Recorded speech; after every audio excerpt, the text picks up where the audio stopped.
morning, everybody. I hope you guys are having a blessed day. I'm sorry about the noise. It is loud because of I have two heaters running because it's winter. So, but I want to start by really just thanking our sponsors for the going on 2022 season, for the Blueberry, for stage racing, being a part of the team. I want to thank Daryl Matthews Properties. Guy's been legit from day one with me, and he truly believes in what I'm trying to do here, what I'm trying to build with Neon. How we want to be really as aggressive with the build, aggressive with the track. So I want to thank him for that. Thank you for believing in me, Daryl. Jesse at Tread Rock Tire. Guy's first class, man. First class all the way. He's been with me as a partner with me for a little over 3 years, going on 4 years now. Guy takes care of me. There's really no ifs, ands, or buts about it. Guy's first class all the way around, like I said. And he also supports the Sports Rock Club of Rockford, which is an organization that I'm with. The director of sales and marketing there. He also supports them as much as supports me, so I appreciate that. And then Jerry at ACNR, he takes care of me too. So been with me for 2 years now. So I want to just thank them guys for believing in me and continue to believe in me, continue to believe in what I'm trying to build here. So thank you guys so much for that, and I hope I can make you guys proud and continue to build these cars. Build this one in the Sentra. Val's building his Sentra, and continue to show you guys an appreciation. Also, I want to thank everybody out there on YouTube, man. That's just subscribe or like. Anybody who subscribes or likes to our stuff, me and Val really truly appreciate it. It just shows the amount of love and respect and appreciation you guys have for us. We're starting off super small. We're not fancy. We're just two brothers just trying to make something out of nothing. So I want to thank you guys from the bottom of my heart for just showing your likes and your shares and your subscriptions and all that stuff. It means a lot to us. Like I said, everything that all the likes and stuff, we check it out. We know who does it, so we appreciate that, man. So thank you so much for that. And just want to take a second to basically thank you guys for that. You guys are awesome, everybody. So and we got more stuff coming. Val's got some stuff coming. He's working on some good videos. I'm trying to work on some videos here. So yeah, man, just thank you guys so much for that. Probably say thank you like 20 times already, but it really means a lot to me. So once again, thank you, and let's start the video. All right, boys. In this video, I'm gonna start doing a little bit of seam welding on the chassis. Just a lot of the parts that were, stitch welded. Well, not stitch welded. They were just spot welded and just glued on together. The reason we're doing that is just more rigidity, structural rigidity. We're gonna be doing a lot of this stuff in here, there, same thing in the other side. We're taking all the brake lines off now because we are officially doing the, when the proportioning valve comes in, we take it back. But when it comes in, we are doing the proportioning valve. We're gonna mount it over here, on this side, right around here. And then we're gonna start running some brake lines from here to there and then split it off in the back. But I wanna do this stuff now because I don't wanna put the proportion valve on and then we kind of gets in the way. So I wanna do everything now that I can. It's kind of like step-by-step part. Here's another thing I'm doing, side project. So this was the this is where the AC evaporator was at, and so there was a big massive hole that I had to cut off, and so obviously not going to run AC. I didn't have any plastic plating or anything to put it on this morning because it was 5 in the morning. I like to get up early, and so I just had old pieces of carbon here. So we're just gonna, but the sad thing is no one's gonna see, no one's gonna say like, oh wow, that's cool, like I know that it's there, but that's about it. So we kind of, people are gonna say I wasted carbon, but whatever. We're just gonna cut it off as soon as it dries up in here, and this will be a plate pretty much for that part. But yeah, we're basically working over here for the most part today. It's gonna take some time between a lot of grinding off and sanding off and everything else. I'm using a Hobart Once again, my favorite store, bought it in Farm and Flakes. I'm using the Hobart to help me out here. I think it's, let me walk over here, I'll show you guys. I'm using the Hobart Handler 140, and it works actually really well for 110. So we are going to be doing this and see if I can get you guys some good angles of what I'm trying to do here. I'm not the best welder. Let me take it back. I'm a pretty decent welder, but I wouldn't say I'm like the greatest. But we are doing MIG. This is not TIG, so we are doing MIG. So we'll clean it up and go from there. See if I can get you guys some good shots of it. So, all ready? All right, boys and girls. The most important thing about seam welding is to make sure that your surface is clean, really clean, and it should work as it should. As you can see, I cleaned it up pretty good and around this area right in here. And we're gonna throw some flavor in it right now and see what happens. So bear with me.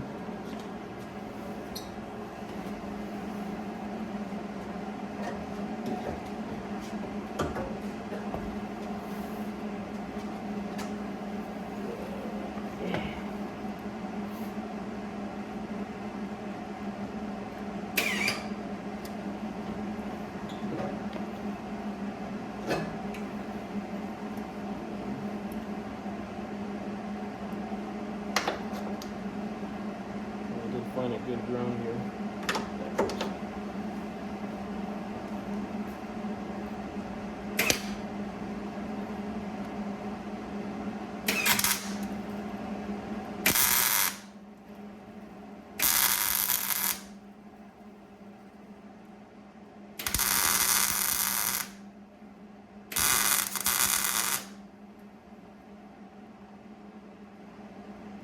I'm also going to move around a little bit. It is somewhat thick metal, but I'm still not going to go crazy with it. I want to move it around. Also, if there's any plastic or anything back here, remove it because it's weld, so it's going to get hot. So, yeah, so I mean, I'm just kind of doing it in little spots here. Work myself around. I'll probably work this side now, work myself around, and then I'll start filling up a little bit. But basically, this is what I'm going to do. As you can tell, it's going to take a while and take a lot of wire and gas. So just, yep.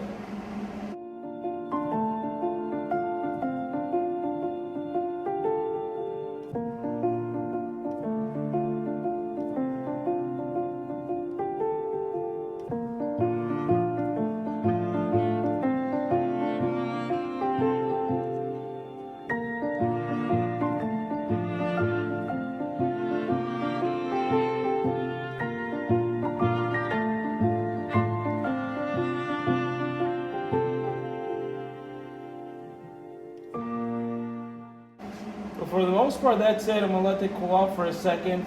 I gotta hit up this side a little bit, and then I'll slowly start filling them in. But I mean, if you have these, if you have the surface super clean, it's gonna really make it a lot easier to weld.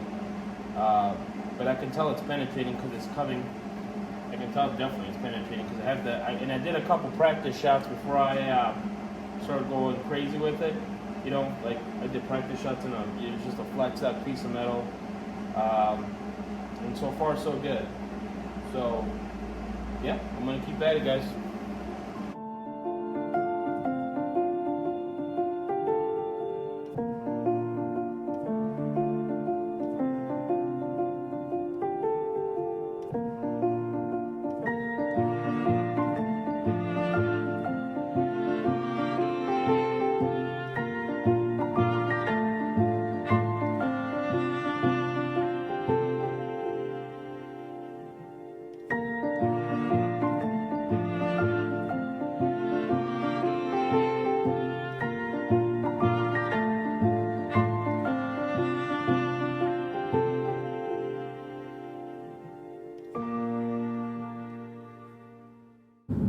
Morning, everybody. How are you guys doing today? Hope it's a great day for you guys. Here's what we got here. We have the Mad Dog short shifter that was custom made for me. Let me put this up here.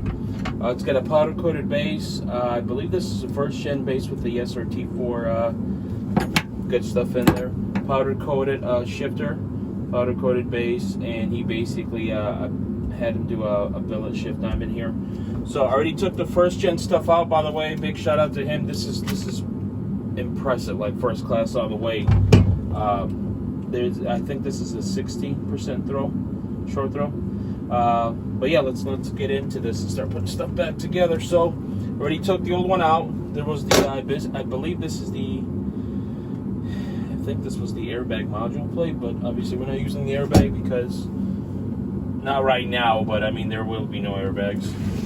So yep, we're gonna put it on.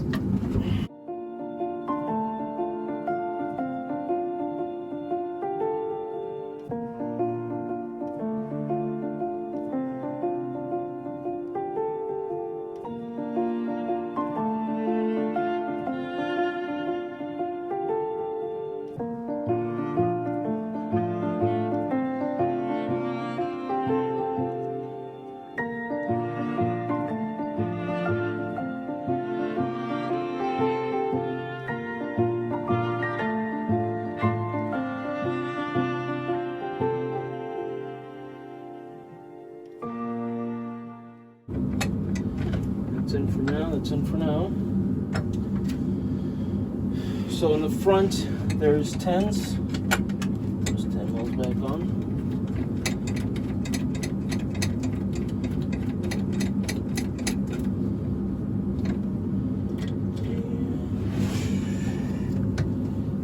Back there's 10s. I'm sorry, the front. There's two 10s in the front. Just talking to myself.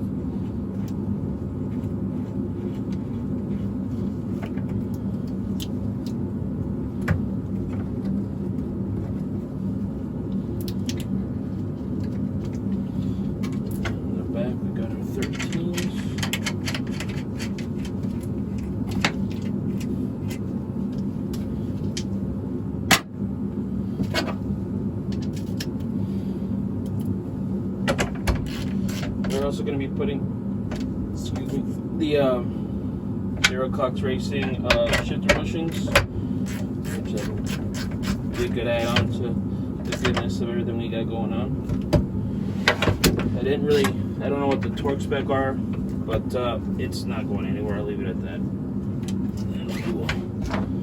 Ratcheting 10.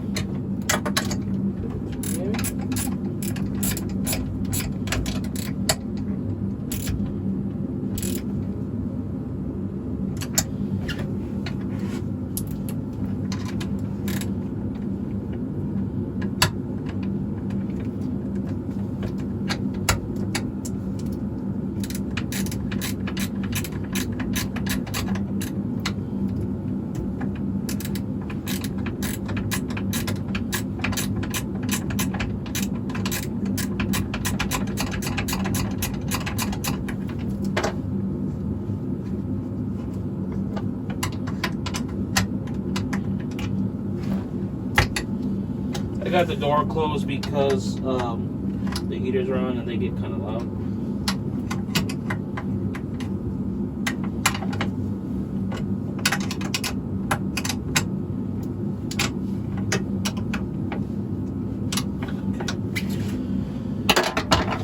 But it's on. Now I just got to put the shifter cables on with the new bushings, and I'll bring you guys in for that as soon as I get a second.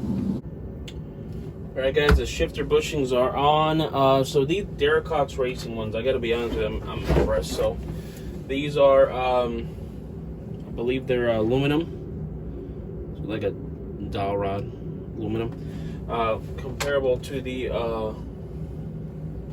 booger bushings that the Neon community knows about. These are like polyurethane, I believe. So where these go on is there's like a plastic washer between there. So essentially, it looks like this. You skid it in, it's skidded into the shifter, and then it locks in place by putting this little clip in there. It clips in place that way. They never, never get to be pushed out after some hardcore driving. Comparable to the bugger bushing one that has that little notch right there. That over time it will want to come out. Little notch right there, but there's no clips holding this one on. So having that one on there will have the pretty much ensures that it won't fall off. And I just took a pair of channel locks or vice grips or something, just to squeeze them on the end, and man, they're solid. They're good to go. I mean, we won't have any problems with it down the road, having issues with it, so I think we're money on that. But yeah, so shifter part's already done. Now we are going to start doing some dash stuff. So, all right, stay tuned.